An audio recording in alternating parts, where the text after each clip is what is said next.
Muy buenos días a todos, a todas. Hoy nos acompaña la secretaria de Semarnat, Alicia Bárcena, que tuvo una operación de la rodilla y por eso está en recuperación, pero está perfecta. Julio Verdegués, secretario de Agricultura y Desarrollo Rural, Efraín Morales, director general de Conagua, y acompañan a Efraín Aarón Mastache, que es subdirector general de Infraestructura Hidroagrícola, Felipe Sataraín, subdirector general de Agua Potable, y Jesús Heriberto Montes, gerente de Aguas Superficiales. Hoy vamos a hablar del Plan Nacional Hídrico.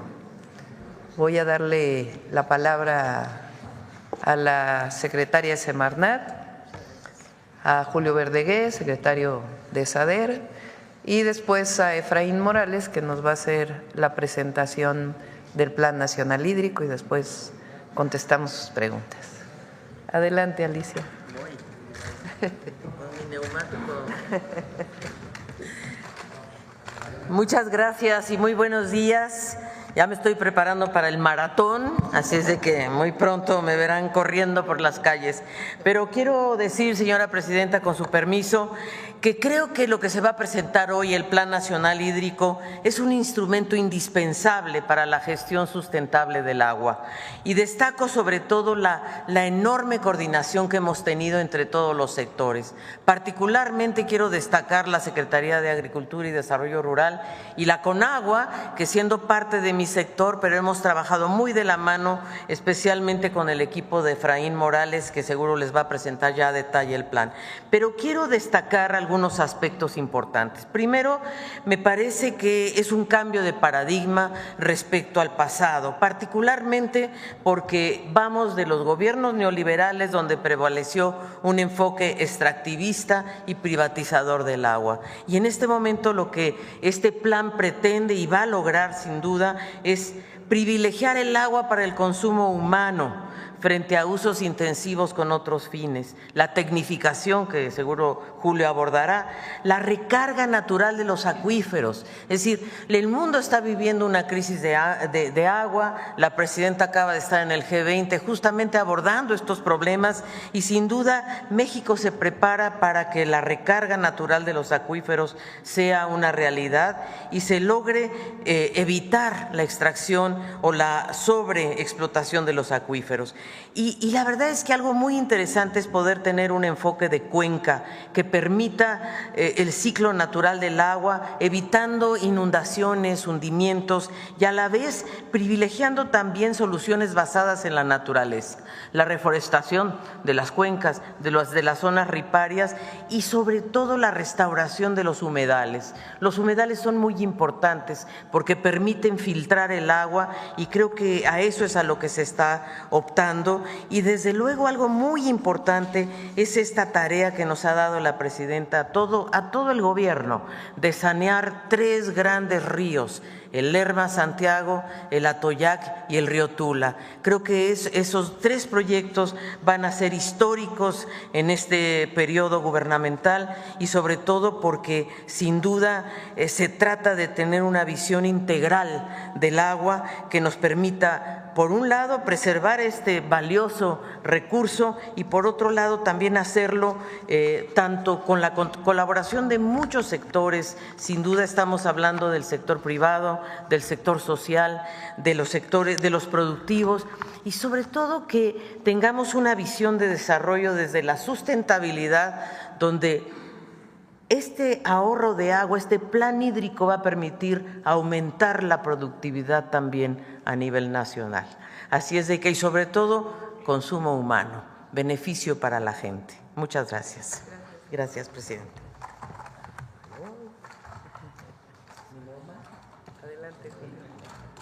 Gracias. Con su permiso, señora presidenta, buenos días a todas y a todos. El director general, Efraín Morales, presentará el plan en mucho detalle y yo solo quiero, como prólogo, decir que si bien este plan está centrado en la recuperación del derecho humano al agua y el rescate de la soberanía nacional en materia de agua. Será también un formidable impulso a la producción y a la productividad agrícola del país. Como presentará Efraín, van a ser muchos miles de hectáreas que se van a tecnificar el riego, y eso significa que cada productor, cada productora puede controlar de manera muy precisa cuánta agua llega a cada una de las plantas de su producción. Solo por ese efecto, sin ninguna acción adicional, nuestra estimación es que en esa superficie tecnificada podemos aumentar la productividad en 51%, Presidenta. Entonces esto no solo contribuye al derecho humano al agua, sino que también es una formidable contribución a la soberanía alimentaria de la nación. Esta inversión no se había visto en mucho tiempo y desde luego será complementada con otras acciones, con otros programas que la Presidenta ha dado curso como parte del segundo piso, como es Cosechando Soberanía, que en esa superficie tecnificada implica además asistencia técnica, financiamiento, apoyo a la comercialización. No solo será una revolución en el uso del agua eficiente, rescate de millones de metros cúbicos, como explicará Efraín Morales, sino que también será una revolución en la producción agropecuaria de México en esas zonas. Gracias, Presidenta. Gracias. Adelante, Efra.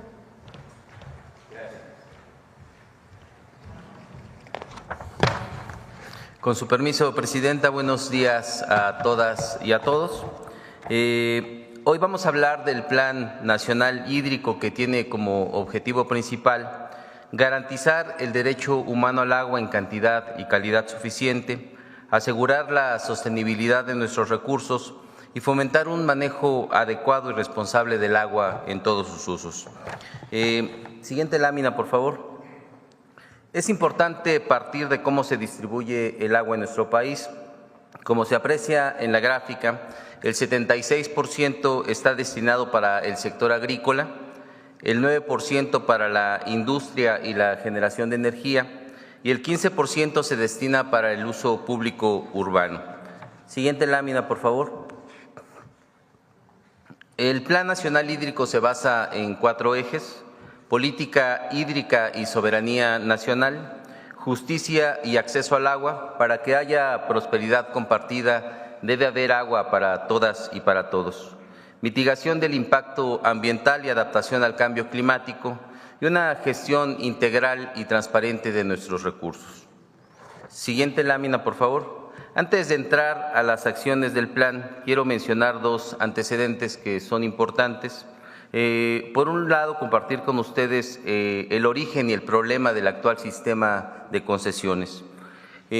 Con la llegada, como se puede ver en la gráfica, durante 75 años, que comprenden de 1917 a 1992, se entregaron en el país alrededor de 2.600 títulos de concesión. Con la llegada de Salinas de Gortari al gobierno y esta visión neoliberal que consideró al agua una mercancía, tan solo en una década se entregaron más de 360,000 títulos de concesión. Y esta decisión dio todo un giro a la gestión del agua en nuestro país, porque los intereses económicos que se originaron también dieron paso a prácticas como el acaparamiento, la sobreexplotación, el sobreconcesionamiento y toda una serie de afectaciones que desafortunadamente seguimos viviendo. Por otro lado, en el 2018, con la llegada de la Cuarta Transformación, hubo un cambio de rumbo, hubo un cambio de mentalidad. Se implementaron acciones en favor del derecho humano al agua, sobre todo en favor de nuestras comunidades más desprotegidas y de los pueblos originarios. Siguiente lámina, por favor. Ahora bien, retomando nuestras acciones, vamos a iniciar por ordenar las concesiones. Estamos revisando el uso y el aprovechamiento de todos los títulos de concesión. Estamos identificando aquellos que no están siendo utilizados con la finalidad de que ese volumen se reincorpore a la disponibilidad nacional. Siguiente lámina, por favor. Vamos a crear el Registro Nacional de Agua para el Bienestar. Actualmente el Registro Público del Agua, el REPDA, se alimenta de información contenida en 4 sistemas, 4 plataformas distintas, y esto ha complicado la integración de la información. El nuevo Registro Nacional de Agua para el Bienestar va a concentrar toda la información en una base de datos única y también va a tener una sola ventanilla de entrada. Y esto nos va a permitir una gestión más eficiente, que exista total transparencia y sobre todo cero corrupción. Siguiente lámina, por favor. También vamos a implementar un programa de inspección en todo el país para ordenar el uso y aprovechamiento del agua, esto en coordinación con estados y municipios, así como con distintas dependencias del gobierno, pero nuestro principal colaborador va a ser el pueblo de México, por lo que hacemos un llamado para que se denuncie cualquier irregularidad en cuanto al uso del agua a través del correo denunciaciudadana@conagua.gov.mx. Siguiente lámina, por favor. Uno de los grandes problemas que se generó con el modelo neoliberal fue la creación de un mercado alterno en donde unos cuantos se aprovechan para hacer del agua un negocio. Por ejemplo, hay quien tiene un título de concesión agrícola, no lo utiliza y vende esa concesión a un desarrollo inmobiliario o a un complejo industrial, primero bajo un cambio de uso y luego bajo una supuesta transmisión. O hay quien tiene un título de concesión, tampoco lo utiliza y paga una cuota de garantía por mantener ese derecho de agua apartado, tener agua apartada, es decir, especula con el agua. Por eso vamos a promover reformas a la Ley de Aguas Nacionales en lo relativo a transmisiones, cambios de uso y cuotas de garantía, para terminar con cualquier tipo de especulación y cualquier tipo de mercado alterno. Y también vamos a promover la expedición de la nueva Ley General de Aguas. Vamos a defender el agua que le pertenece al pueblo. Siguiente lámina, por favor. Otro aspecto relevante es el trabajar, vamos a emitir un decreto de facilidades para regularizar las concesiones que se encuentran vencidas, siempre y cuando éstas cumplan con la ley y siempre y cuando exista la disponibilidad suficiente. Esto va a permitir que un poco más de 25,000 productores agrícolas y pecuarios, sobre todo medianos y pequeños, puedan acceder a créditos, puedan acceder a subsidios y también a programas. Actualmente no lo pueden hacer porque su documentación no se encuentra en regla. Siguiente lámina, por favor. Además de la creación del Registro Nacional de Agua para el Bienestar, vamos a simplificar y digitalizar todos los trámites que se realizan en la Conagua.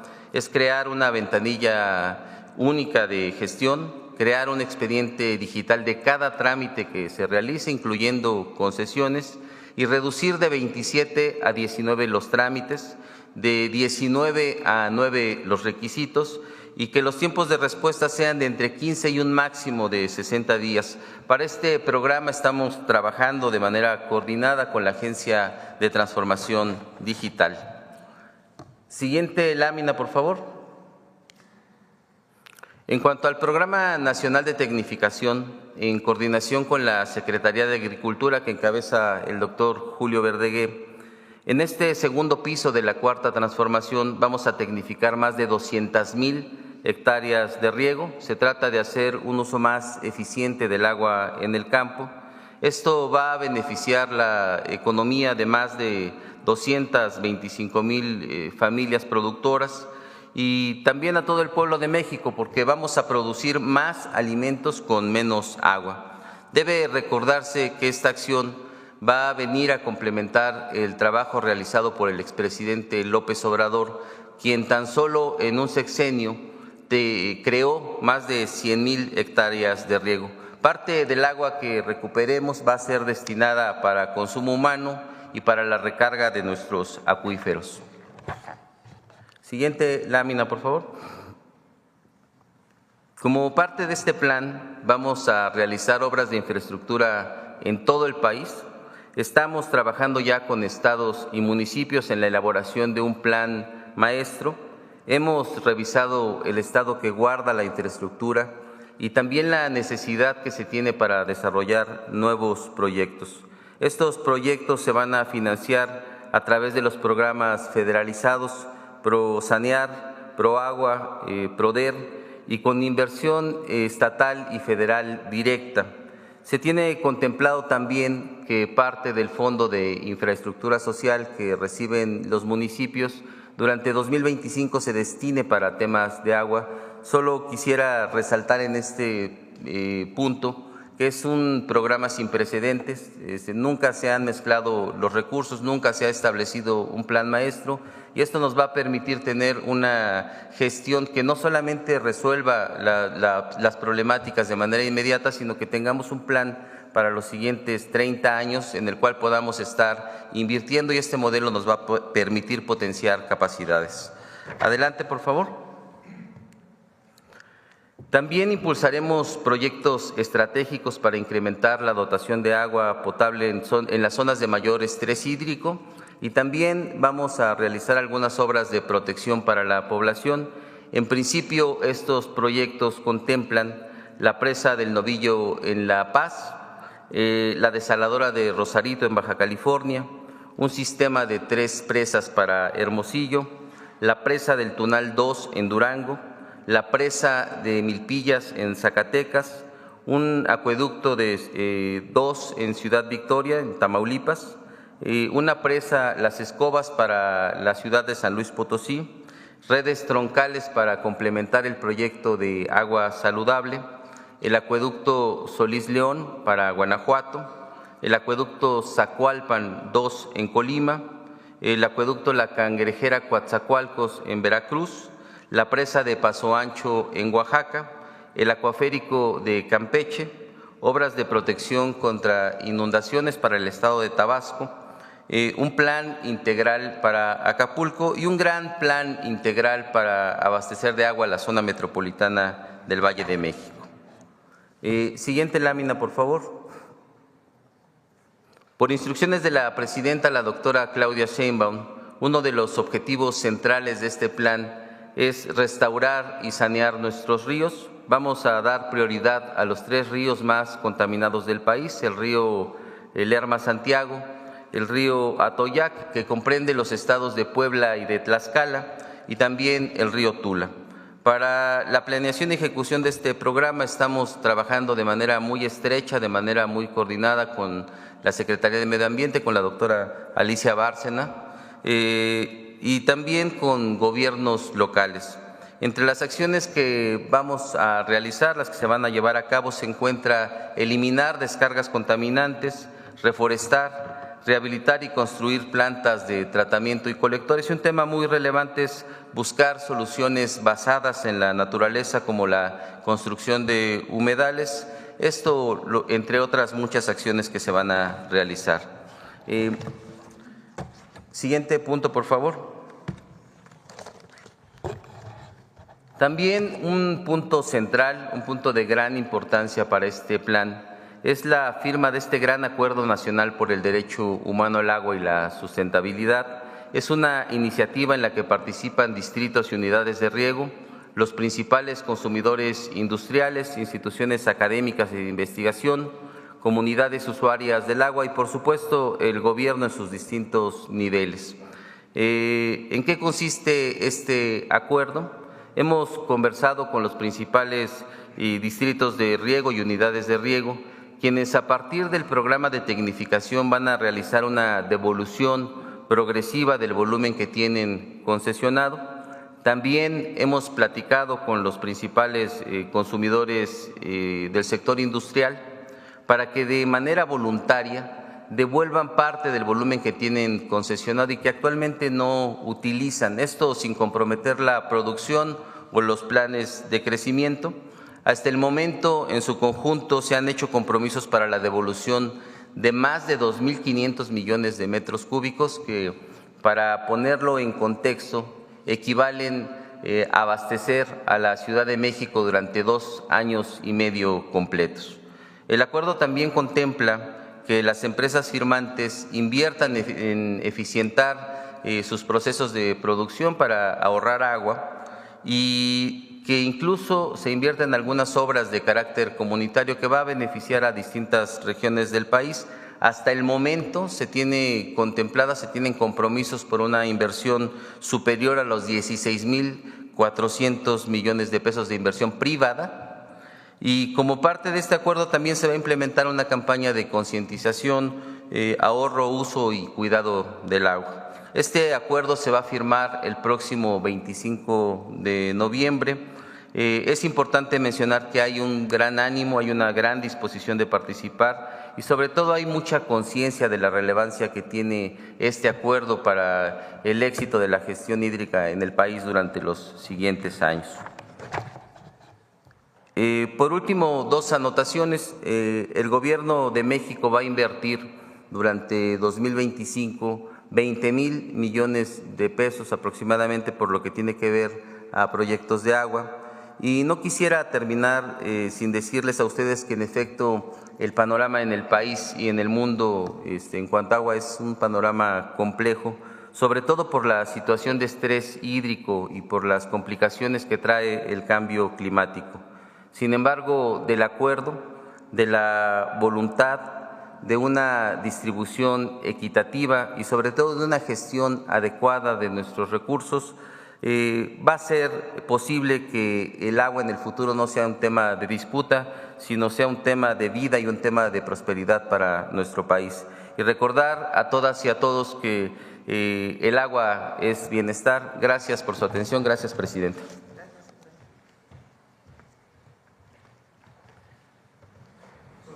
No presenté a Noemí, que va a cerrar con Mujeres en la Historia. Nada más para cerrar. El agua deja de verse como una mercancía y se reconoce como un derecho. Esa es una de las esencias del Plan Nacional Hídrico. Se deja atrás la visión neoliberal, ya había iniciado con el presidente López Obrador, pero le vamos a dar un impulso mayor a recuperar el agua como un bien de la nación y como un derecho humano. ¿Qué tiene de esencia? Uno, ordenar las concesiones. Hay usuarios que tienen una concesión de agua, pero no la usan. En algunos casos hasta la venden. Entonces, ¿quién se beneficia de esa concesión? El particular. Entonces, lo que queremos es que esa agua que no se usa se le regrese a la nación para que se pueda disponer de ella, porque hasta los municipios tienen la concesión de agua. El agua le pertenece a la nación. Entonces, ordenar las concesiones. Y ahí afortunadamente hemos tenido mucho diálogo a partir de Conagua, con industriales, con distritos de riego, y están dispuestos incluso de manera voluntaria a regresar esa concesión de agua que tienen, que no la están utilizando. Entonces, ordenar las concesiones. Eso nos va a permitir disminuir la sobreexplotación y poder disponer de agua que hoy está concesionada para otros usos, principalmente para el consumo humano. 2, eficiencia en el riego agrícola, es decir, tecnificar el riego. Tenemos identificados distritos de riego, se está hablando con ellos, se va a financiar una parte, otra parte será financiada por los estados y otra parte directamente por los usuarios. Entonces, la tecnificación del riego nos va a permitir ser más productivos en el campo y tener disponibilidad de agua, esa agua que no se va a usar porque ahora se va a usar más eficiente, para disponerla para otros usos.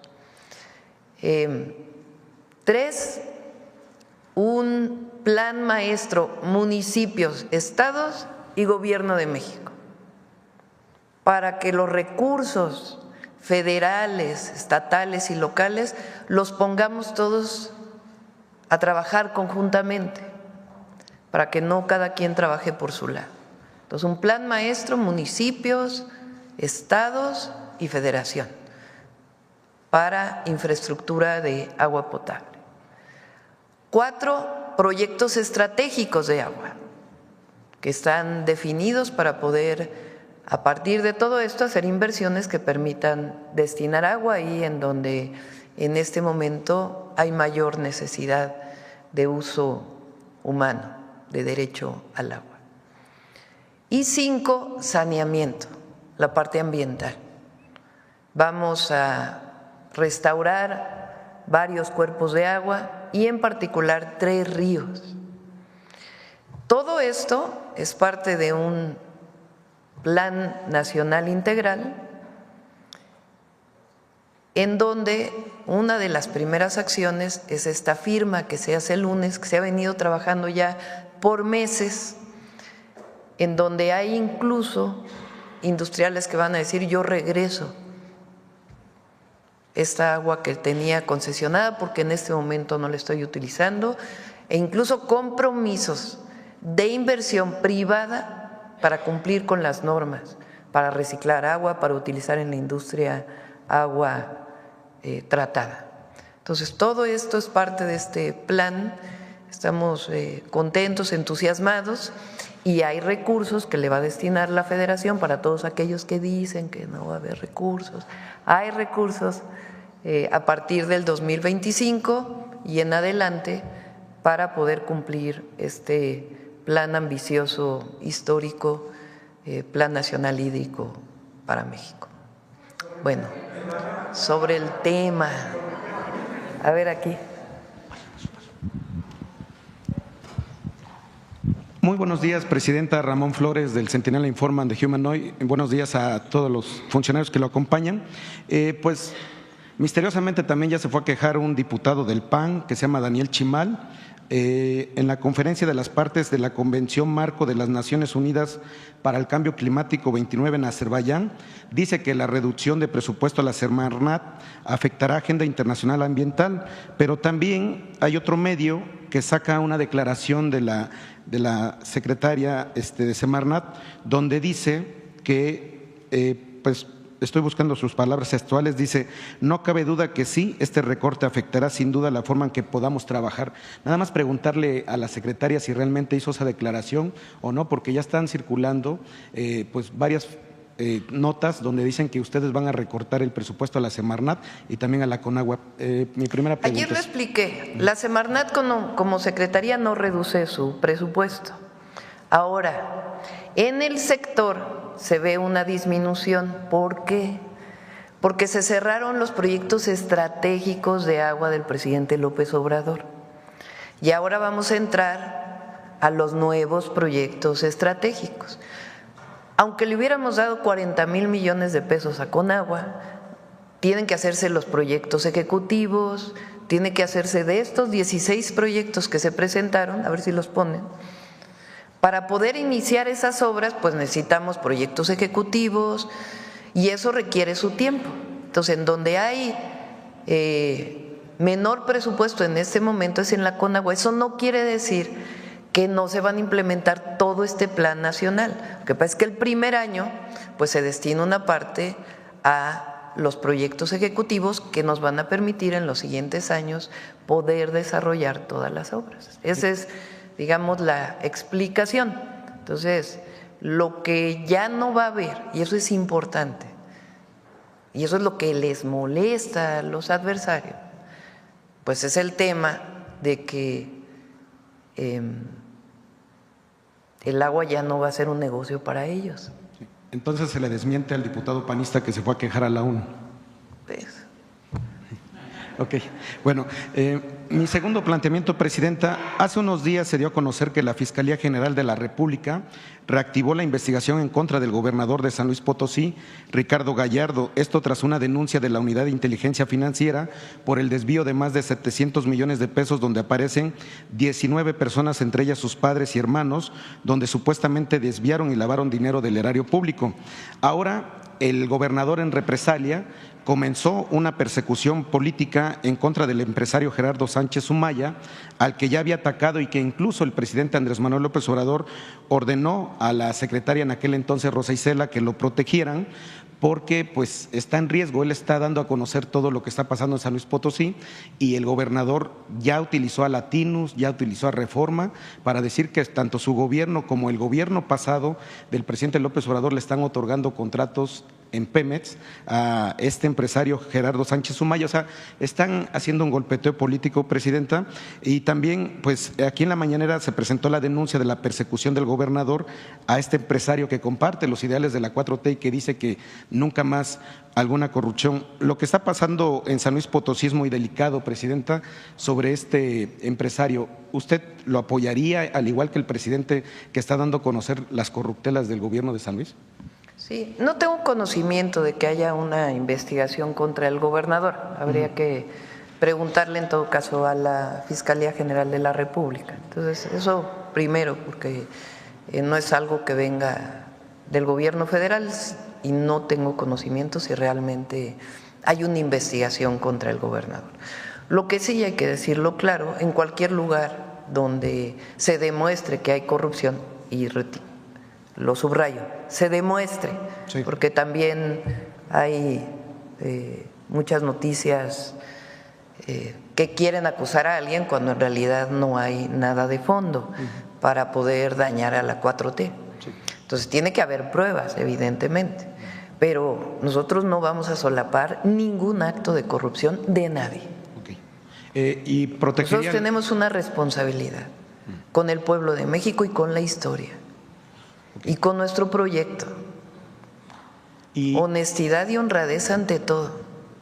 Entonces, no vamos a solapar ningún acto de corrupción, ninguno. Y al igual que el presidente, ¿usted ordenaría a su secretaria, al secretario de Seguridad Pública que le brindara la atención? Porque sí, la verdad es que está siendo muy acosado. A preguntarle a Rosa Isela cómo se estaba apoyando y si es el caso, pues se apoyará. Muchas gracias. Y ya por último, Presidenta, una demanda presentada. Presidenta. Sí, Presidenta CONAF, una disculpa, perdón. Una demanda presentada por un particular en contra de una institución bancaria cuenta ya con un fallo a favor de los afectados. Sin embargo, la defensa de esta institución, concretamente Banorte, ha aprovechado recovecos legales para dilatar el pago de una indemnización que ya fue determinada por un juzgador, o sea, vaya, por el Poder Judicial. La reforma apoyaría a que se establezcan mecanismos para evitar la injerencia de grupos de interés en la impartición de justicia, Presidenta, esta reforma. O sea, ¿apoyaría a la gente? Pues ese es el objetivo central de la nueva Constitución. La Cuarta Transformación deja atrás el régimen de corrupción y privilegios. Y queremos que el Poder Judicial, pues en efecto, sea una institución, un poder en donde no haya corrupción y no se privilegie la justicia a unos frente a los otros, que haya una verdadera justicia. Y este caso, pues, en todo caso se revisará. Muchas gracias, Presidenta. A ver acá.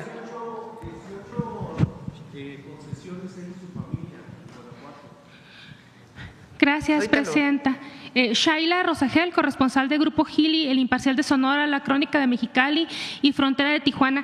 Presidenta, bueno, en primer lugar me gustaría si nos pudieran ahondar un poquito más sobre el plan para Sonora. Estaba viendo pues que está el sistema de presas para Hermosillo. No sé si nos puedan adelantar ¿cuántos recursos en total se van a destinar para Sonora en el plan hídrico? ¿Cuánto tiempo se va a llevar a cabo esta ejecución de estos recursos? ¿Y qué proyectos en específico vienen en el plan hídrico para Sonora? Y en particular, ¿cuántos recursos son para el sistema de presas para Hermosillo? Esas serían mis preguntas. Déjeme ver si no se me pasa una de las que apunté. Porque estuvo muy interesante. También, Presidenta, no sé si nos puedan adelantar también el monto global de la inversión en el plan hídrico. O sea, no se habló mucho de las inversiones, solamente a grandes rasgos de los proyectos. También viene lo de la desaladora en Baja California, en Rosarito. También si nos pudieran un poquito pues compartir cuál es el plan para esta desaladora. Gracias. Efra, ¿quieres comentar?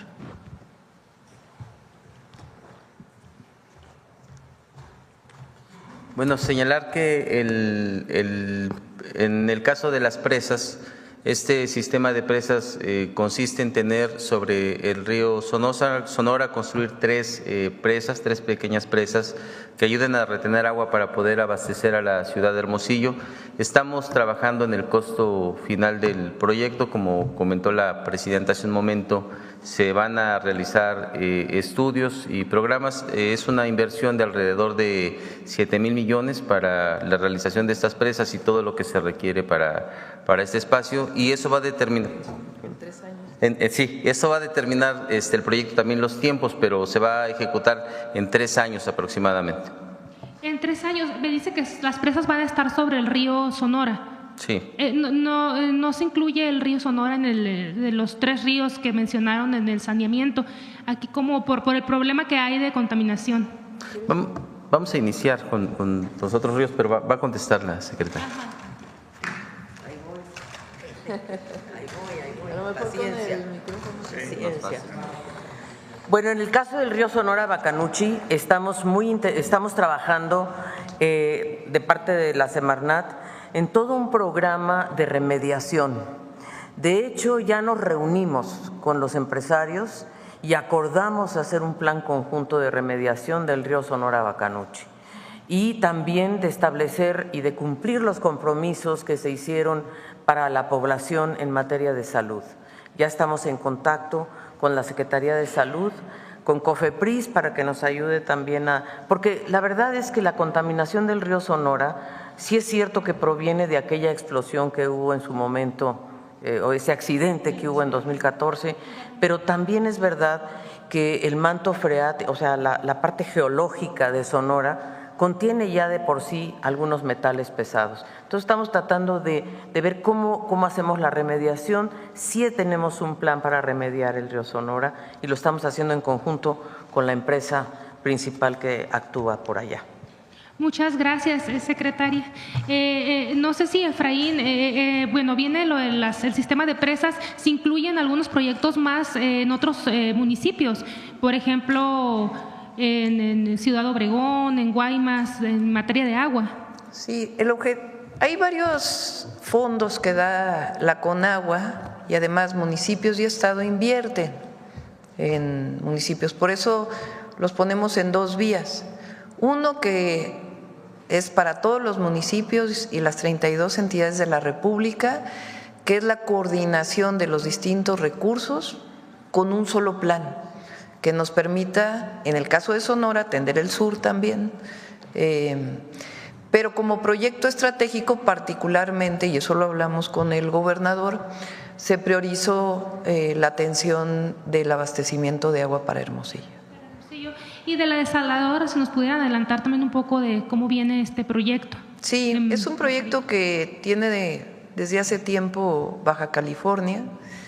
En algún momento, en periodos anteriores, era un proyecto, una asociación público-privada que era muy costoso para el Estado. Entonces, la gobernadora nos planteó que su principal proyecto estratégico pues es dotar de agua a Tijuana y su zona metropolitana. Entonces tomamos la decisión de apoyar la desaladora, tiene que hacerse el impacto ambiental, la revisión, hay un primer estudio, pero tiene que revisarse, porque cuando se desala agua, pues en algún lugar tiene que quedar la sal. Y entonces el mayor impacto de una desaladora pues es dónde queda esa sal. Entonces tiene que hacerse un estudio importante para ver los impactos ambientales y además los costos, no solo de inversión, sino de operación, porque las desaladoras pues tienen su costo de operación también importante. Pero vamos a apoyar, todo ello lo estamos revisando con el Estado y el próximo año iniciamos con la primera parte. Muchas gracias, Presidenta. Ya en un segundo tema, preguntarle si ya han contactado al equipo del presidente electo Donald Trump para poner fecha para sentarse a platicar pues sobre este tema de la migración y pues el proyecto que trae él de las deportaciones entrando a gobernar, y pues también qué opina sobre estas declaraciones que hizo en la semana de que usará militares para las deportaciones y pues que está dispuesto también a declarar emergencia nacional el tema de las deportaciones migratorias. Y bueno, también en el mismo tema, si existe ya un plan con los estados fronterizos, pues que serían en un primer momento los receptores pues de los migrantes que estarían deportando. Sería todo, Presidenta. Gracias. Sí. Primero, evidentemente no estamos de acuerdo en que se trate a los migrantes como criminales. Para eso existen las instituciones de justicia en cualquier lugar del mundo. Y por eso ayer hice un especial énfasis, y lo vamos a seguir haciendo, y lo tenemos cuantificado y lo vamos a presentar en su momento públicamente y cuando tengamos las reuniones con el equipo del presidente Trump, de la importancia del trabajo que realizan las y los mexicanos en Estados Unidos. ¿Cuántos recursos pagan en impuestos? El trabajo que realizan, que es de primera, la necesidad de los Estados Unidos de esos trabajadores y esas trabajadoras. Entonces, ese es un primer punto que es importante que lo definamos.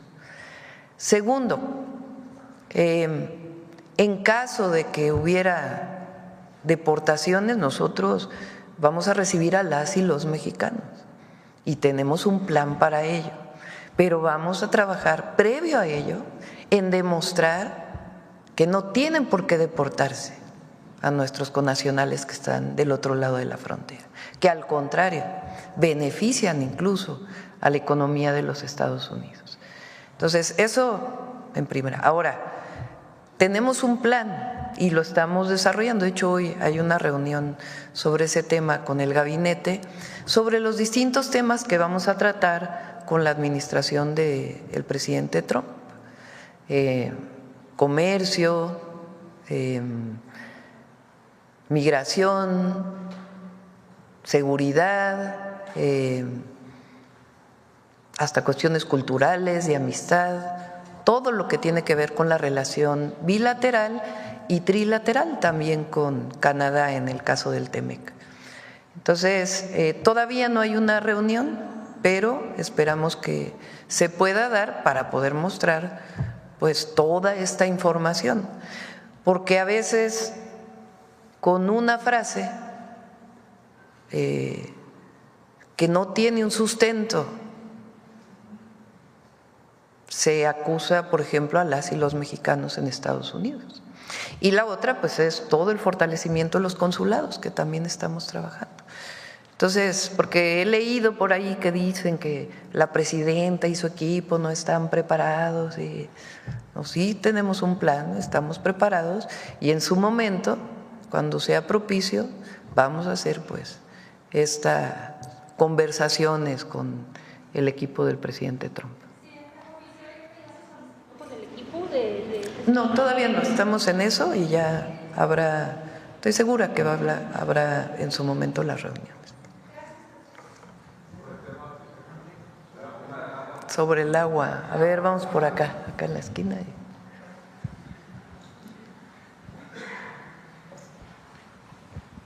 Buenos días, Presidenta. Elia Cruz de La Hoguera. Presidente, yo quisiera insistir un poco en el tema que trataba usted ayer, de lo que dialogó con el primer ministro de Canadá, Justin Trudeau, sobre la presión que estaban ejerciendo algunos primeros ministros de algunas sedes de Canadá para dejar fuera a México del tratado trilateral que se tiene con Estados Unidos también. Ayer, después de sus declaraciones, se sumaron más regiones a este llamado que le hacen al primer ministro. ¿Usted no cree que pueda ceder el ministro Trudeau ante estas presiones de todas estas áreas que le están ejerciendo sus gobernadores? Bueno, lo equivalente a los gobernadores aquí, sobre todo porque ellos insisten en lo que también ha dicho el presidente electo Donald Trump, de que México está enviando mercancías, según dicen ellos, de origen chino, pero que solamente la etiquetan con hecho en México.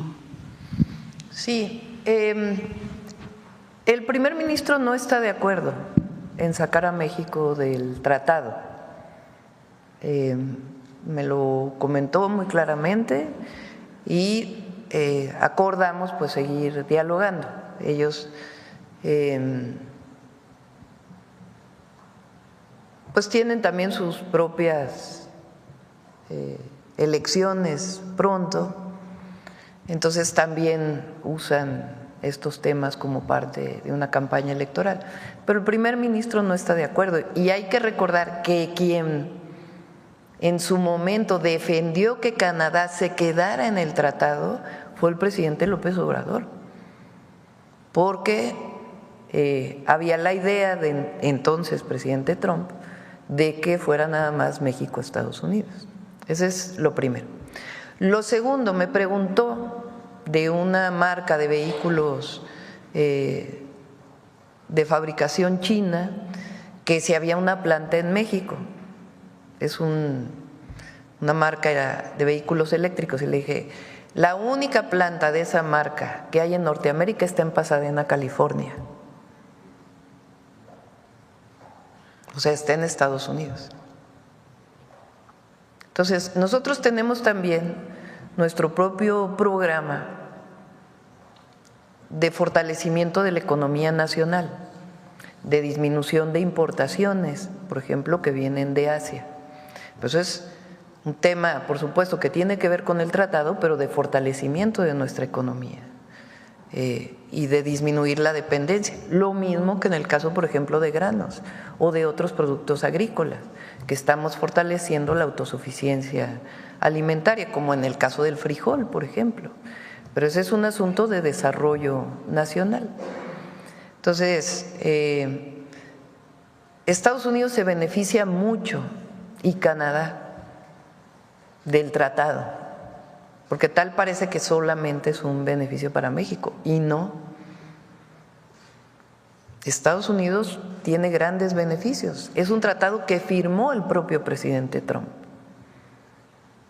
Entonces, nosotros creemos que hacia adelante hay muchos argumentos, muchos datos, mucha información que fortalecen el mantenimiento o que se mantenga el tratado, y en su momento, en el 2026, va a haber una revisión, ni siquiera es una renegociación, es una revisión, como fue pactado en su momento.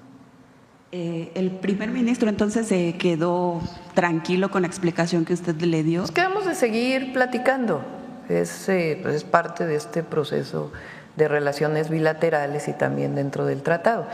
Pero claramente me manifestó que él no está de acuerdo en lo que han manifestado algunos de los actores políticos de Canadá. Ok, muchas gracias, presidenta. Una segunda pregunta.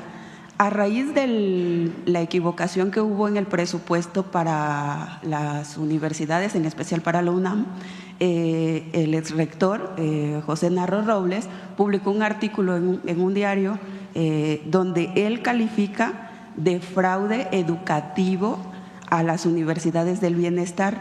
¿Y por qué razón? Porque él se estaba quejando, que dice que afortunadamente corrigieron el error de la UNAM, pero que usted le está asignando un incremento de 1.400 millones de pesos a las universidades del bienestar, que él tasa o cifra en 93% más. ¿Cómo usted calificaría estas declaraciones de llamar fraude educativo a estas universidades? Pues desconocimiento total. Recuerdo que cuando el movimiento estudiantil del 86-87 defendían que hubiera cuotas en la UNAM, que hubiera restricción en el ingreso. Él fue el que llamó ninis a los jóvenes. Entonces, es un desconocimiento total. ¿Es un programa educativo distinto? Sí. Pero hay que preguntarle a las y los jóvenes que asisten a las universidades Benito Juárez. Ahora, ayer lo expliqué. Vamos a fortalecer y ampliar las Benito Juárez. Y vamos con un nuevo sistema educativo para la educación superior, que son las universidades Rosario Castellanos y las universidades de la salud. Vamos a firmar ya pronto el decreto para hacer de la Universidad Rosario Castellanos la Universidad Nacional Rosario Castellanos. Y como saben, vamos a iniciar con 2 sedes, una en Chiapas y la otra en Baja California. Cuando fui jefa de gobierno, la Rosario Castellanos hoy atiende a cerca de 60,000 jóvenes que antes no tenían otra opción en la educación superior. Entonces son distintos sistemas educativos que cumplen diferentes funciones. Entonces, las universidades Benito Juárez son universidades consolidadas que tienen un sistema educativo distinto. Y es mucha ignorancia el que diga que es fraudulento. Segundo, las universidades nacionales Rosario Castellanos o la Universidad Nacional Rosario Castellanos, que se va a ampliar. Y, por otro lado, el TECNM, el Instituto Politécnico Nacional y las universidades públicas, que van a tener su presupuesto. Hablé por teléfono con el rector de la UNAM cuando vino la disminución del presupuesto, porque ellos sacaron un comunicado. Le pedí al secretario de Educación que hablara con él y a la secretaria igual que al director del Politécnico, para decirles que en efecto había sido un error al disminuir la parte de personal que se disminuyó en otras áreas, que no afecta, por cierto, la operación. Y después me escribió un mensaje y entonces le llamé por teléfono e incluso él me dijo que estaba de acuerdo en que tenían que revisar sus gastos, en qué se destinaban sus recursos, por la declaración que yo hice ese día de que, respetando la autonomía y conociendo mi alma mater, era importante que se hiciera un programa de austeridad republicana en las universidades públicas, que se dejara de destinar tanto recurso a la burocracia universitaria y que se destine a las funciones sustantivas de las universidades, que son docencia, investigación y difusión de la cultura, por lo menos en la UNAM. Entonces, por eso el presupuesto, no todo es incremento a la Benito Juárez, de ahí va a salir, porque todavía no sale, como no se ha creado la Universidad Nacional Rosario Castellanos, se va a crear, entonces de ahí va a salir el presupuesto para las 3 universidades.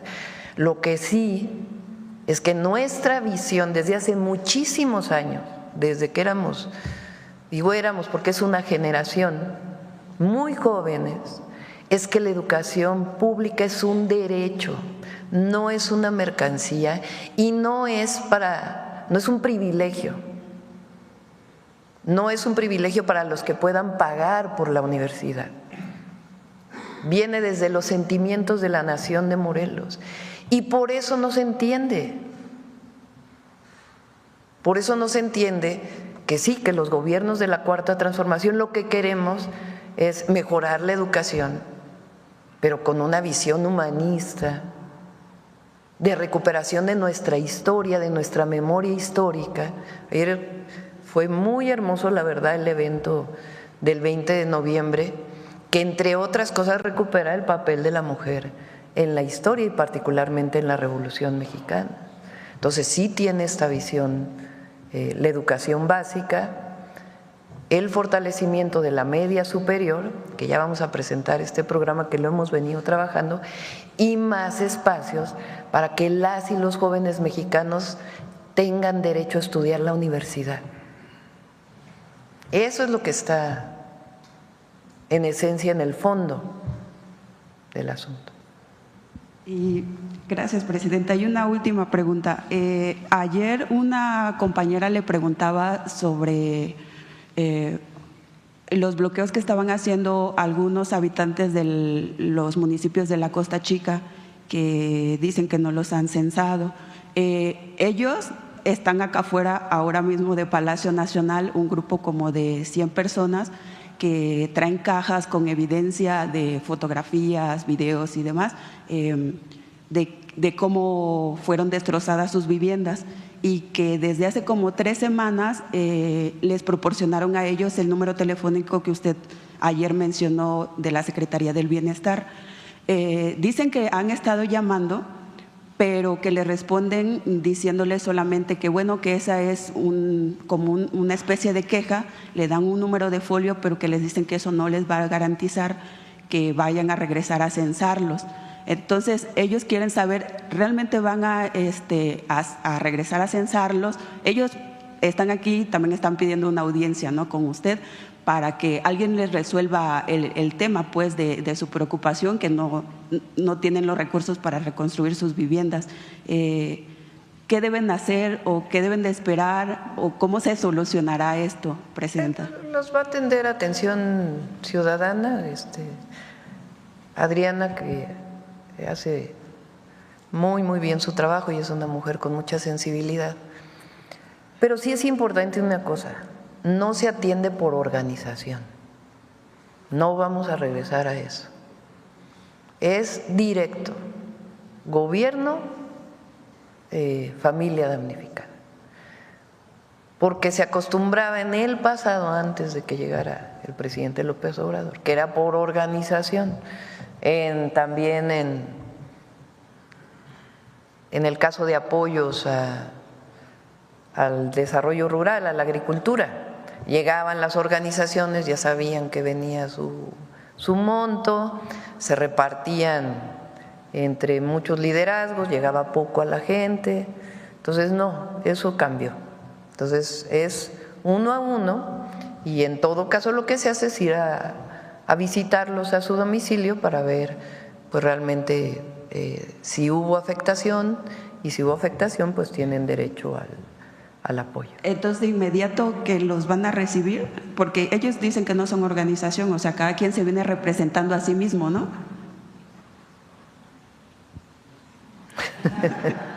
Pero Adriana los va a recibir. Ok, gracias, presidenta. O el equipo de Adriana. A ver aquí.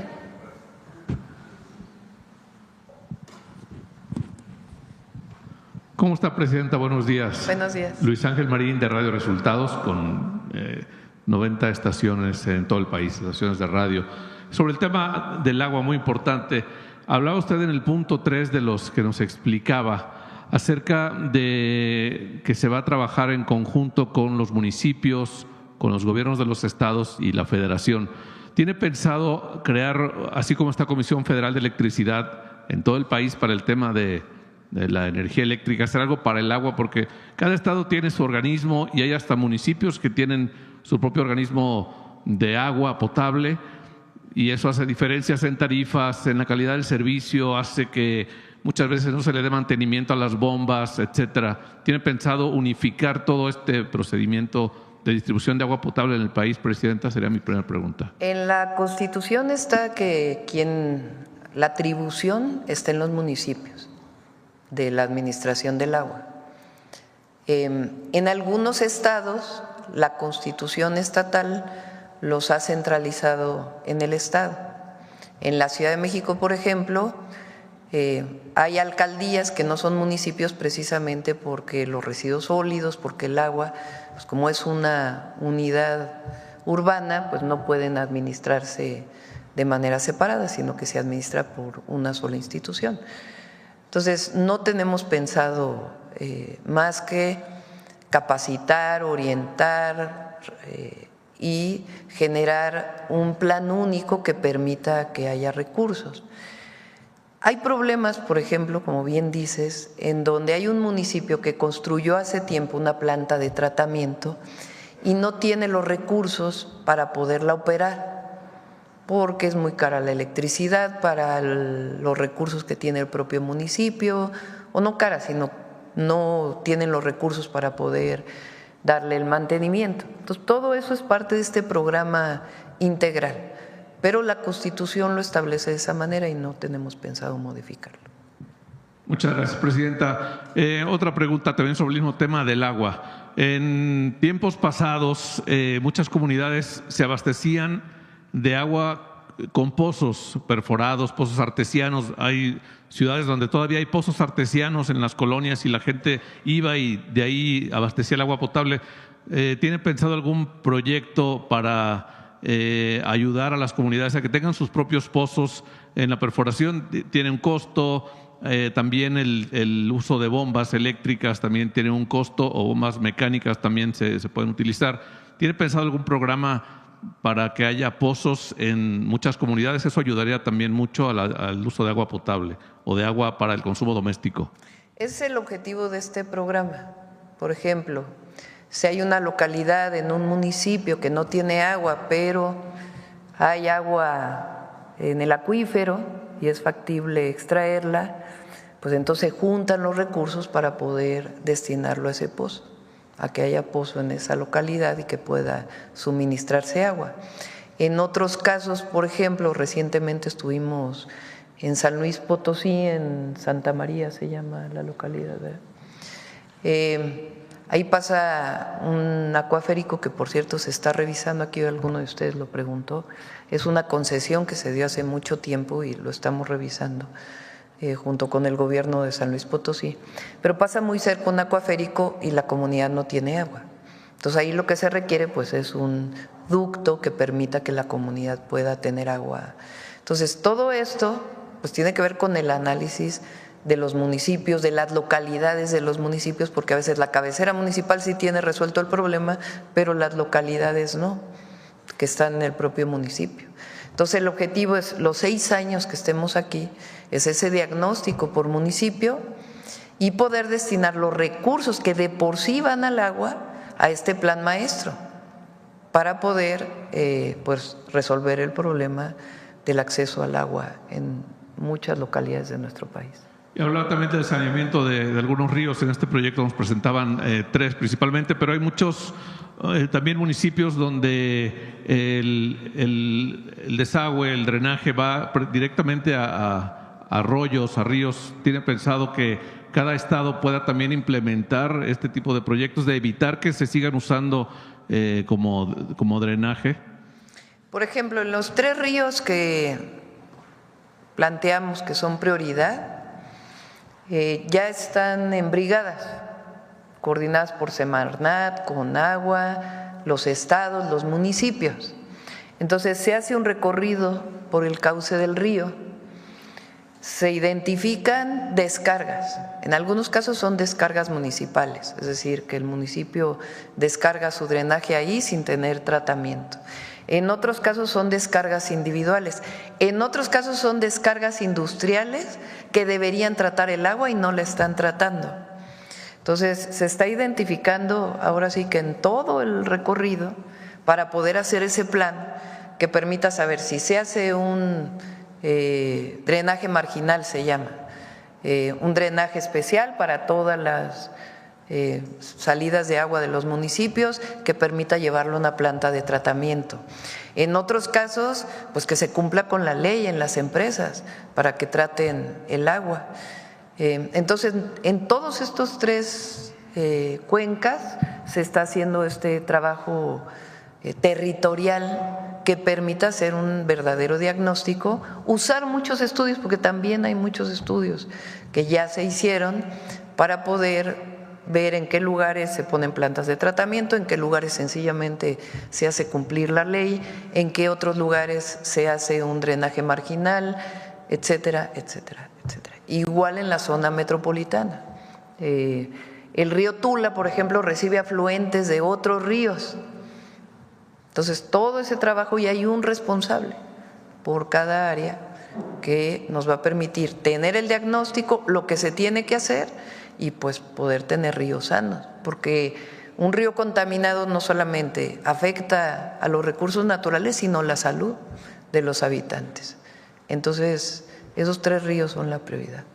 Ya sería mi última pregunta la que viene, Presidenta. Estuvo ahora en Brasil, en el G20, vimos que tuvo reuniones bilaterales, además de pues seguramente saludarse con mandatarios y mandatarias de otros países.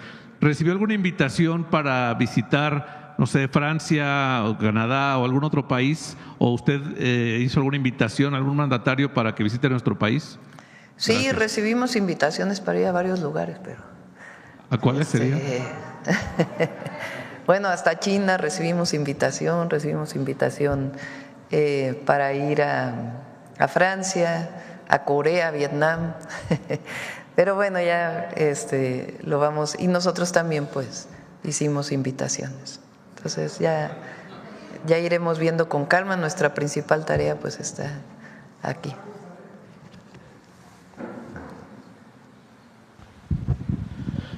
Buenos días, Presidenta. Alberto Marroquín Espinosa de JF Informa desde Cancún, frecuenciacat.com y es ahora am.com en Querétaro.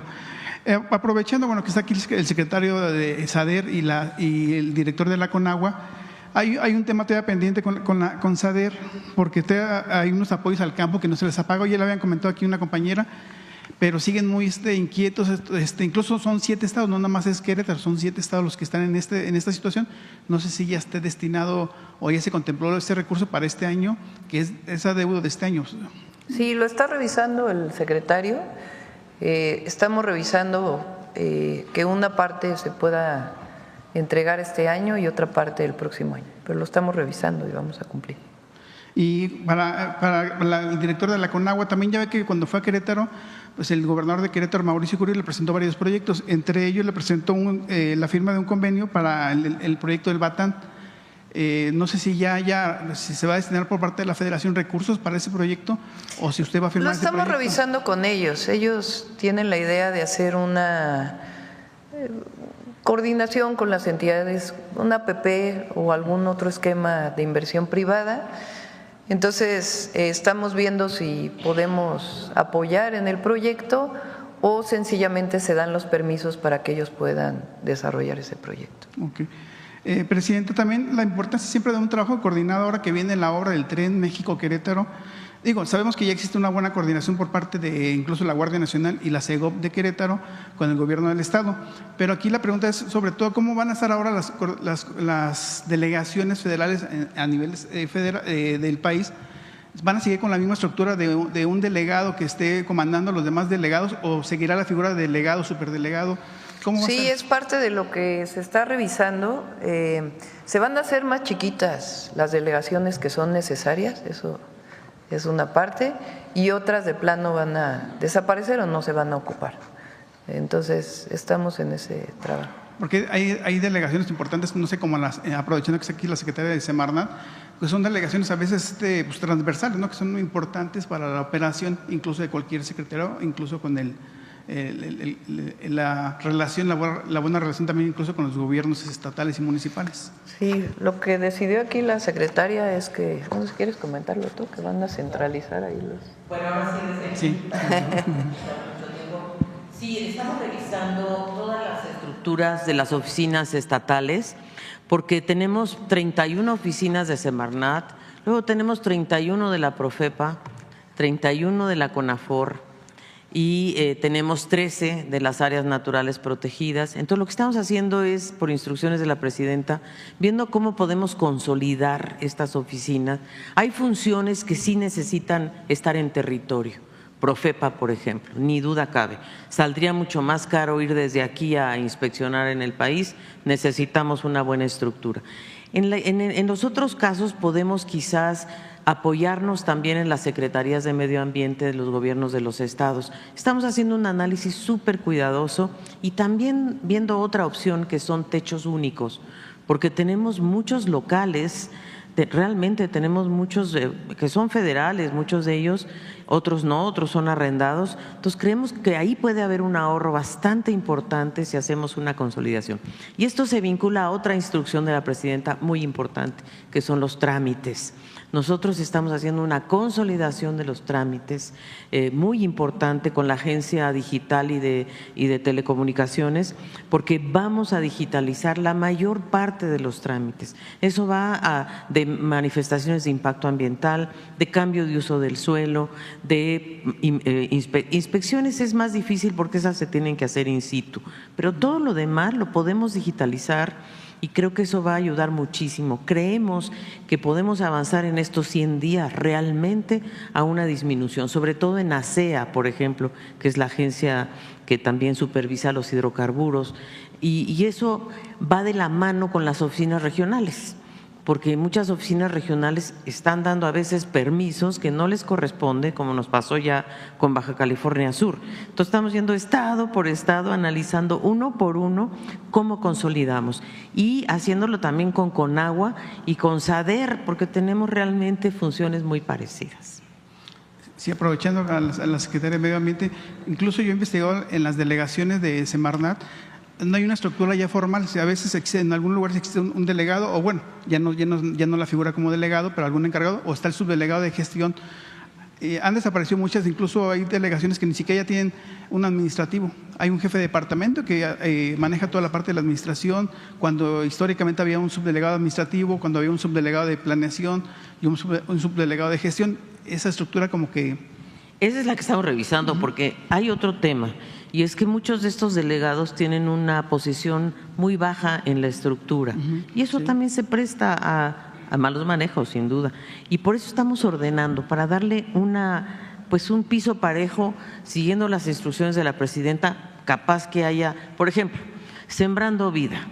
Nosotros estamos analizando el programa. Ellos tienen una cantidad de personas en el territorio que para nosotros son fundamentales. Capaz que los capacitamos ahí también para que nos ayuden a combatir incendios. ¿Sí me entiendes? O sea, tenemos que juntarnos. Yo ya estoy en contacto con Ariadna Montiel porque el programa de ellos tiene ya una estructura territorial que a nosotros nos puede ayudar mucho y, como bien dices, homogeneizar un poco. Hay estados que no necesitan una presencia tan grande de Semarnat, hay otros que sí. Entonces, pues eso es lo que tenemos que evaluar. Y ya nada más para cerrar con la secretaria, aprovechando que está aquí, ¿no? Ahora que estuvimos en Acapulco, también yo asistí a Acapulco, también me reportaba mucho que hay muchas descargas de aguas de los hoteles hacia la bahía, hacia el centro de la bahía. Incluso lo que hacen ellos es primero asomarse, si nadie los ve, bajan la palanca y hacen la descarga y se ven los borbotones a la mitad de la bahía.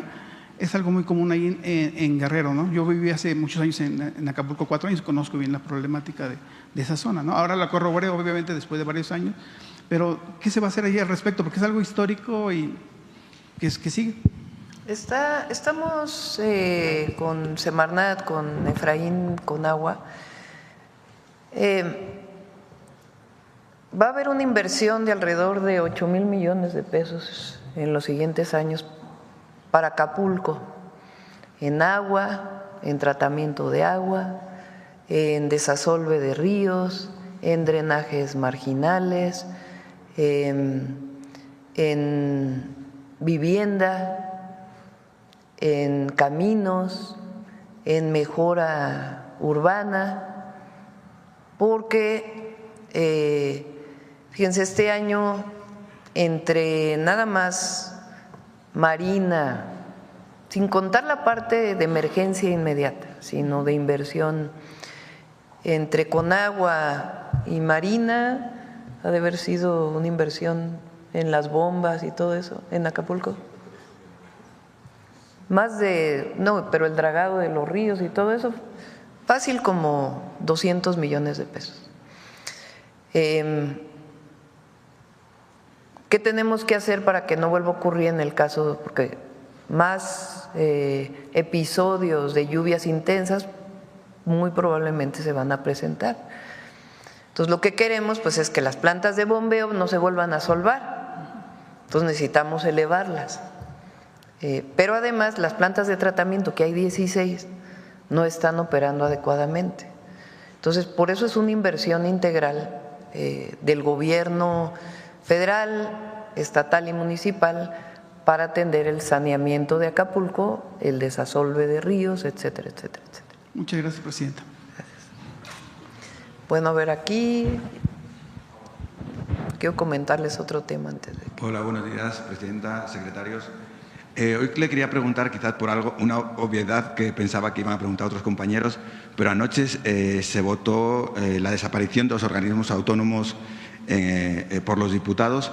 Me gustaría saber qué mensaje le puede dar a todos aquellos que dicen que esto puede crear inestabilidad en el país, porque sobre todo lo que tengo entendido es que desaparecen los organismos, pero las funciones van a continuar. ¿Dónde van a continuar esas funciones?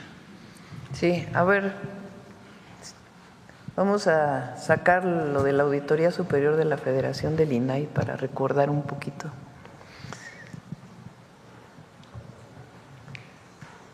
A ver, préstame. Aquí lo tienen, Alisa. Te voy a tomar. Ay, por favor. Esto no era problema antes.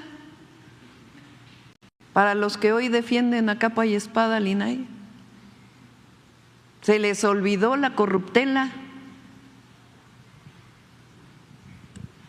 Esta es la Auditoría Superior de la Federación, que en su momento cuando salió en Contralínea, en La Jornada, en otros medios de comunicación. Entonces, desde 2018, trabajadores y extrabajadores han denunciado que altos mandos del INAI les exigen a la quincena entre 10 y hasta 60% de sus sueldos. Pero eso no era problema para la estabilidad del país. ¿Por qué? Porque era parte de la cultura, decían, ¿no? La corrupción. También se detectó a personal que no labora directamente en las oficinas del INAI, Auditoría Superior de la Federación. Lo que sigue. Nepotismo. La auditoría forense descubrió lazos de parentesco desde padres, hijos, hermanos, primos, tíos, esposos, incluso omitiendo requisitos para poder ocupar diversos cargos de puestos en donde tiene que haber carrera.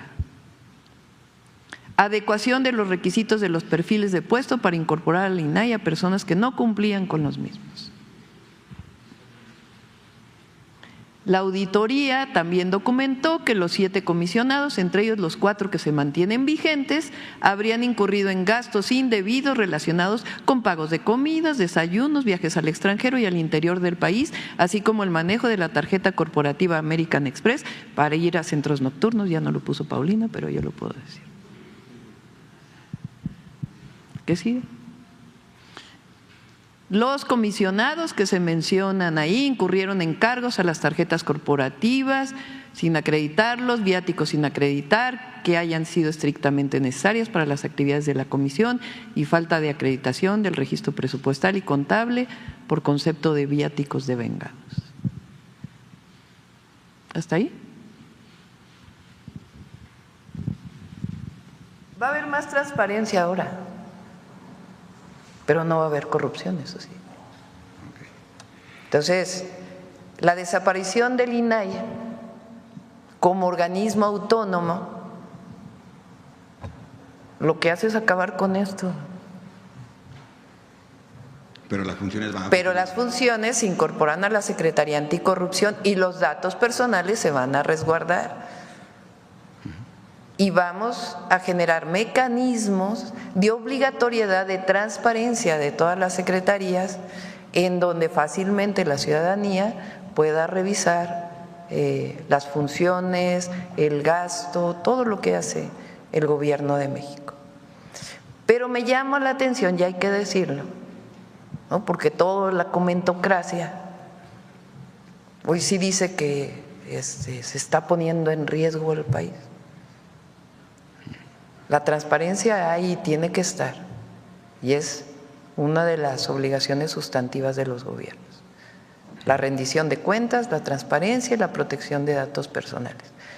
Pero lo que ya no va a haber es 1,000 millones de pesos que se destinaban para esto.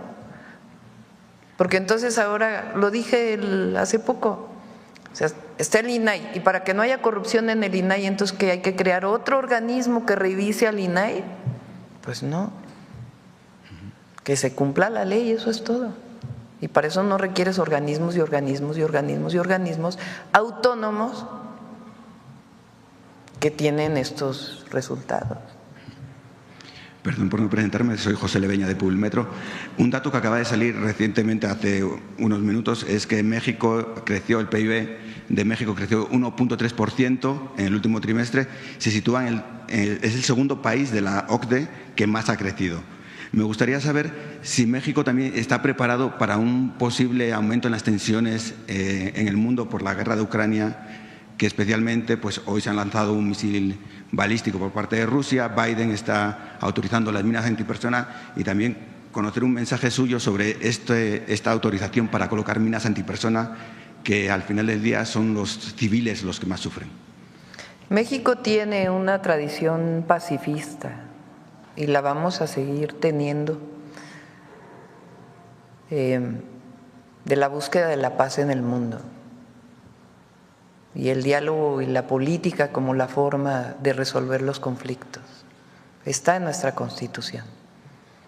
Entonces, evidentemente, esto que ocurre en Europa, pues impacta toda la economía mundial. Pero más allá de los impactos económicos, pues es que no podemos quedarnos callados, tenemos que exigir la paz en el mundo frente a acontecimientos como estos. México, esa es su historia de la política exterior y la vamos a seguir ejerciendo. ¿Y qué interpretación puede dar a este dato del 1,3%? Pues ya ven, es que dicen, ya ven, Moody's dijo que era exagerado el crecimiento económico que estábamos planteando para el próximo año, que el paquete presupuestal no era real, y otros más que se van ahí con… Pero la economía mexicana está bien. Va a estar bien y vamos a seguir, no solamente creciendo, porque el PIB es un indicador, eso lo trabajó mucho Alicia cuando fue directora de la CEPAL, directora se dice, de la CEPAL, que puso en el centro de la discusión la desigualdad y que el crecimiento como el PIB no era suficiente para poder hablar del desarrollo sustentable y equitativo de los países. Entonces nosotros queremos que haya crecimiento, pero que haya distribución y bienestar. Y ya por último, nada más hacer un llamado para ver si en las próximas conferencias pudieran tratar el tema de los hackeos, especialmente por WhatsApp y de las tarjetas bancarias, porque sobre todo en esta época navideña en la que la gente va a cobrar aguinaldos, probablemente aumente, y sabemos que se roban, hay ciertas mafias que se roban miles de pesos cada día a los ciudadanos por hackeos de WhatsApp pidiendo paquetes por llegada de paqueterías o porque es un amigo o un familiar que necesita dinero, y ver si pudieran tratar esto y aprovechar este altavoz para que hagan un llamamiento a las personas que no hagan caso a todo este tipo de fraudes. Sí, lo tomamos en cuenta, le decimos a Profeco y a Seguridad para que… Bueno, vamos por la última, porque ya son las 9, y poder cerrar con mujeres en la historia. A ver, aquí adelante. Presidenta, muy buenos días. Sandra Aguilar, de AI Grupo Informativo. En algún momento, y usted lo sabe, llegué a cuestionar todavía antes de que tomara posesión como presidenta, precisamente el tema hídrico, y pues era un tema pendiente que estaba para Tamaulipas, para mi tierra. Hoy, pues bueno, las buenas noticias han llegado y ciertamente se habla de esa coordinación, no solamente de imposición por parte del gobierno federal, sino de la participación de los gobernadores de los estados del norte del país. Buenas noticias para Tamaulipas, y en ese sentido quiero continuar con las buenas noticias y compartirle que en breve, precisamente en este estado, el gobernador Américo Villarreal Anaya firmará la declaratoria para ser pues una entidad, o de esta entidad una región en donde los sectores públicos y privados impulsen la ciencia, la tecnología y en este sentido para desde niños, niñas y adolescentes. Este pacto que se estará firmando hará con ello el territorio STEAM, así le han llamado, y en ese sentido, pues tener que decirlo así, este boom de tecnología que ha llegado desde que usted toma posesión. En ese sentido, ¿cuál es la opinión que le merece? Es un modelo que se está pues ya replicando en los estados y Tamaulipas en breve será uno de ellos. Pues es parte de este trabajo que está desarrollando todas las secretarías, pero en particular la doctora Rosaura Ruiz en la Secretaría de Ciencia, Humanidades, Tecnología e Innovación, de incorporar a las universidades, todas, pero principalmente públicas, los tecnológicos en el desarrollo del país. Entonces, qué bueno que también se está haciendo en Tamaulipas y sabemos que está haciendo también en otras entidades. Y bueno, retomando precisamente el tema del compañero, en efecto, el tema de los fraudes, no se espera la época navideña, ya han llegado y son muchas las instituciones que lamentablemente, pues en efecto, en el tema de las aplicaciones se comparten datos personales y pues gente que trabaja al interior inclusive de estas dependencias o de estas instituciones bancarias han comenzado ya a hacer fraudes. Ya tenemos pues detectados al menos 2 casos, le puedo compartir inclusive cuáles son las instituciones, pero precisamente también en el Banco del Bienestar se han presentado estos casos. Tengo entendido, o debe de ser que usted ya tenga conocimiento de cómo inclusive personal al interior de los bancos del bienestar están pues clonando estas tarjetas, estas cuentas, esta información confidencial que ha estado afectando. ¿Cómo actúan? Le comparto, pues ciertamente llaman a los usuarios preguntándoles si autorizan cierta compra o si reconocen cierta compra, ellos contestan pues que no. Entonces les piden que revisen su correo para que anulen esta cuenta y en automático al abrir el correo electrónico se roban la cantidad que pues les están mencionando. En ese sentido, Presidenta, y ante esta denuncia y llamado, podrían implementar medidas porque no solamente es un caso, ya son muchos los que se han presentado. Perdón, ay, es que me falta el aire. Insisto, no solamente en el Banco del Bienestar, instituciones como Santander, instituciones como BBVA, son algunas de las, pues sí, de las empresas que ya no solamente son uno, son varios y bueno, pues como dice el compañero, no hay que esperar a que caigan los aguinaldos, no hay que esperar a que sigan sucediendo estos casos porque pues en efecto esto ya está ocurriendo. No tenemos una denuncia en particular sobre personal del Banco de Bienestar, pero hay que aclararlo. O sea, si hay una denuncia concreta de alguien que trabaje en Banco de Bienestar que haya hecho esto, pues que se presente, pero no tenemos denuncias. Es que no tienen nombres, Presidenta, solamente les llaman. Por eso, pero puede ser que aparentan que son del Banco de Bienestar y no necesariamente trabajadores o trabajadoras del Banco de Bienestar. Pero se está filtrando la información que es confidencial de la institución. Por eso, pero para cualquier cosa hay que presentar pruebas. Entonces, vamos a llamar a la Secretaría de Seguridad, a la DIF, a las instituciones como, ¿cómo se llama esta institución que se dedica a ver los fraudes en los bancos?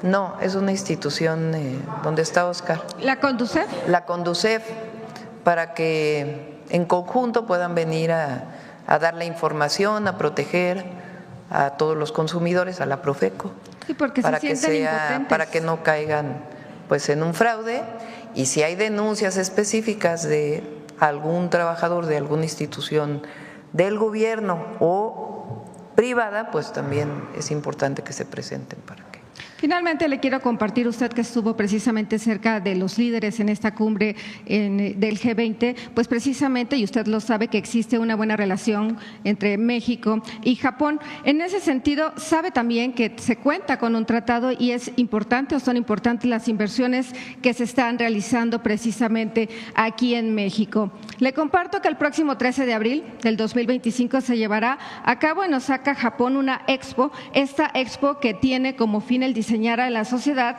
pues del futuro y pues para ello mejorar también o cambiar las vidas. Hay un grupo de empresarios que precisamente en el 2020 solicitó el aval precisamente del gobierno del Estado de México para poder asistir pues a esta cumbre o a esta expo.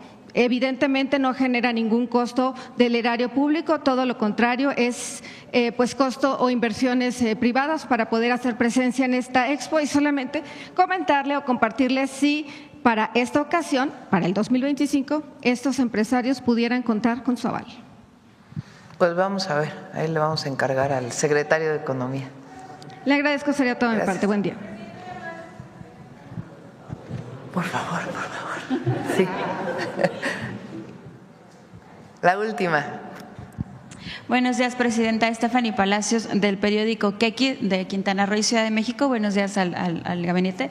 Pues preguntarle sobre esta transición que hay de estos fideicomisos. Antes el Fonatur estaba encargado de dar estructuración a Cancún, esta playa hotelera, pero ahora nacen estos fideicomisos. Entonces, ¿cómo ha sido esta transición? Si se hace como un comité para que todos vigilen cómo va funcionando, pero hay un pequeño pues no está como funcionando totalmente al 100%.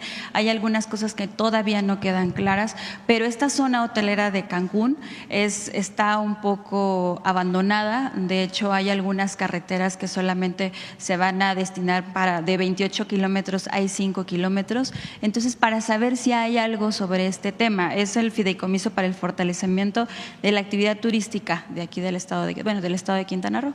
No sé si tiene alguna información. Le pedimos al India que nos informe para que lo podamos contestar e informamos un día aquí en la mañanera. Sí, además porque este comité técnico está integrado por empresarios, integrado por personas de grupos empresariales, además de restaurantes, pero además es eso justo porque en el tema de Quintana Roo hay esta zona turística además muy pues de alta demanda, y además porque también si va a haber recursos de estas, parece que va a haber en este paquete económico del año que entra del 2025 para las dependencias, lo que es Secretaría de Turismo y Secretaría de Finanzas, va a haber una reducción de presupuesto. No sé si eso nos pudiera hablar un poquito, si sí está confirmado o no. Le pedimos al India que nos informe para ver el presupuesto para el mantenimiento de Cancún. Sí, pero este fideicomiso sí fue una mejor opción para Quintana Roo y quitar Le pedimos al India que nos informe. ¿Sí? Bueno, gracias. Vamos con Mujeres en la Historia. Sí, gracias. Es que son 9:10. Permiso, presidente. Muy buenos días a todas y a todos. Recordemos que ayer se conmemoró el 114 aniversario del inicio de nuestro proceso revolucionario, la primera revolución del siglo XX, la Revolución Mexicana, y como a lo largo de todo el mes de noviembre hemos dedicado a destacar primero aquellas mujeres que fueron precursoras de este movimiento desde el muy temprano 1903, 1904, mujeres como Elisa Acuña, Juana Belén, que escribían ya contra la dictadura porfirista, donde ya luchaban contra este régimen. Posteriormente hablamos de mujeres como las hermanas Carmen y Natalia Cerdán, porque tuvieron acciones incluso previas a este 20 de noviembre de 1910, esta acción armada que se da en esta casa de Santa Clara el 18 de noviembre. Y bueno, ahora que ya nos encontramos con la fecha conmemorativa, pues me gustaría que viéramos la siguiente cápsula que preparó el equipo de SPR sobre las distintas acciones en las que se involucraron las mujeres en el proceso revolucionario.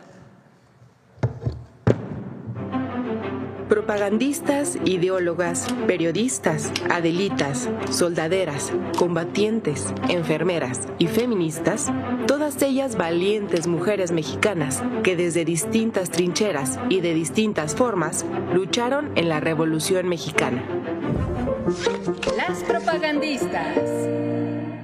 Mujeres que accedieron a la educación y las letras, muchas de ellas maestras, que con una perspectiva crítica sobre la situación del país, se involucraron en actividades opositoras a la dictadura de Porfirio Díaz, como periodistas y propagandistas, participando activamente en los clubes liberales.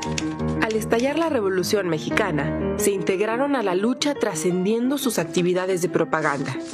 Algunas profundizaron en el pensamiento político revolucionario, como ideólogas y colaboradoras fundamentales en la elaboración de planes y proyectos para construir un país más justo y libre. Las combatientes. Mujeres de armas tomar, que optaron por empuñar el fusil en los campos de batalla, que enfrentaron dos luchas, una contra la dictadura porfirista y la otra para disputarle a los hombres su derecho a combatir. Obligadas en muchos casos a adoptar actitudes y vestimentas masculinas, desafiaron las normas de género de la época y llegaron, en algunos casos, a dirigir batallones de soldados. Todas ellas mujeres combatientes, anónimas y reconocidas, que decidieron ser protagonistas de la transformación de su país. Las soldaderas. Mujeres que desempeñaron un papel fundamental en el suministro y preparación de alimentos para las tropas, asegurando la supervivencia de los soldados y sus familias. Improvisaban cocinas en campamentos al aire libre, en casas abandonadas, haciendas, milpas, junto a las vías y en los techos de los trenes. Su jornada comenzaba al amanecer, con la nixtamalización del maíz, y continuaba sin descanso, recorriendo largas distancias para conseguir leña y alimentos en los pueblos, campos o cerros. Ellas cargaban a pie o a lomo de mula los comales, molcajetes, cuchillos e ingredientes esenciales. Además de alimentar a las tropas, también cuidaban de sus hijos y familiares. Las enfermeras. Mujeres con estudios en enfermería, pero también mujeres que se formaron en el campo de batalla y que decidieron arriesgar sus vidas para intentar salvar otras, uniéndose a las diferentes brigadas sanitarias o fundando sus propias organizaciones de atención humanitaria. Lo mismo participaron en organizaciones de asistencia como la Cruz Blanca Neutral, la Cruz Blanca Constitucionalista y la Cruz Blanca Nacional, que en los contingentes de enfermeras que formaron las distintas facciones revolucionarias. La labor de todas ellas durante la Revolución Mexicana fue la base sobre la que después se construyó el servicio de sanidad a nivel nacional. Las adelitas. Mujeres que jugaron muchos roles a la vez. Fueron enfermeras, soldaderas y combatientes. Tomaron las armas cuando fue necesario. Alimentaron a los soldados y familias. Curaron y atendieron a los heridos. Fueron sostén fundamental de la Revolución Mexicana. Las feministas. Mujeres activistas e intelectuales que, además de defender los ideales revolucionarios de justicia y libertad, se comprometieron de forma paralela con la lucha por los derechos de las mujeres. Colaboraron y editaron publicaciones en cuyas páginas defendieron los derechos políticos, educativos y sexuales de las mujeres. Crearon organizaciones y llevaron a cabo una activa participación en los congresos feministas de 1916 en Yucatán. Ellas impulsaron el movimiento sufragista en México, demandando que la Constitución que emanaba de la Revolución otorgara el derecho a las mujeres a votar y ser votadas. Más de 400 mujeres fueron reconocidas oficialmente a lo largo del siglo XX por su participación en la Revolución Mexicana, pero no fueron las únicas.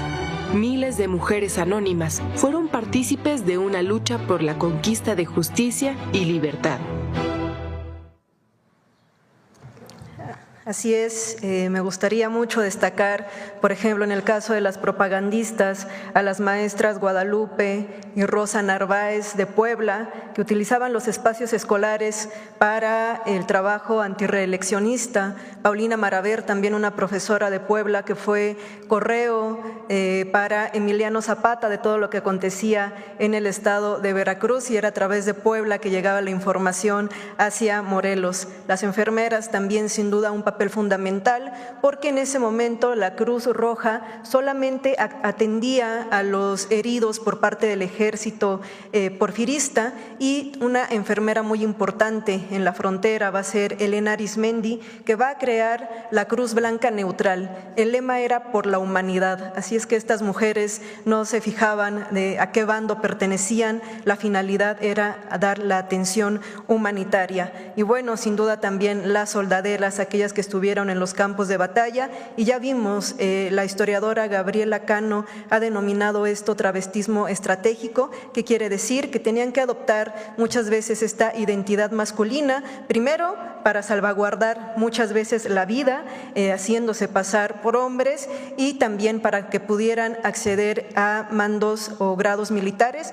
El ejército de Emiliano Zapata es el que reconoce a más mujeres otorgándoles el grado de coronela, y una de ellas va a ser Rosa Bobadilla, que en lo particular es una mujer que admiro mucho. Ella fue coronela. Genovevo de la O le reconoce 168 acciones de guerra, fue parte del ejército zapatista en la zona del Estado de México, y bueno, llegó a comandar hasta más de 1,500 hombres. Cuando a ella le preguntan a las entrevistas que se hacen al equipo que estaba cercano a ella, el por qué se había incorporado, si ella era una mediana propietaria, la contestación que ella daba era que efectivamente otras mujeres no tenían tierra. Entonces, por eso ella se incorporaba. Y bueno, también para finalizar, creo que es un tema muy importante el que enunciemos que en 1916 se dan los primeros congresos feministas. A la par que se estaba dando esta revolución social en todo nuestro país, las mujeres estaban encabezando también su propia revolución. Muchas veces creemos que la lucha feminista en nuestro país es algo reciente, y no es así. 1916, en Yucatán, en Mérida, gran parte de las mujeres en ese momento pues estaban ya organizando, teniendo una agenda, las problemáticas de las mujeres de la época. Así es que también es muy importante enunciar que dentro de esta revolución ellas estaban encabezando la propia. Y bueno, finalmente yo creo que la mejor o una de las grandes herencias que nos deja la Revolución Mexicana en nuestro país es sin duda la consagración del artículo 3º constitucional, porque como lo ha enfatizado la presidenta en distintas ocasiones, la educación es un derecho y no un privilegio, y este artículo, este derecho a la educación es una de las herencias que nos dejó nuestra Revolución Mexicana. Que tengan excelente día. Es cuanto, presidente. Muchas gracias a todas y a todos. Nos vemos mañana. Pedro Miguel. Gracias.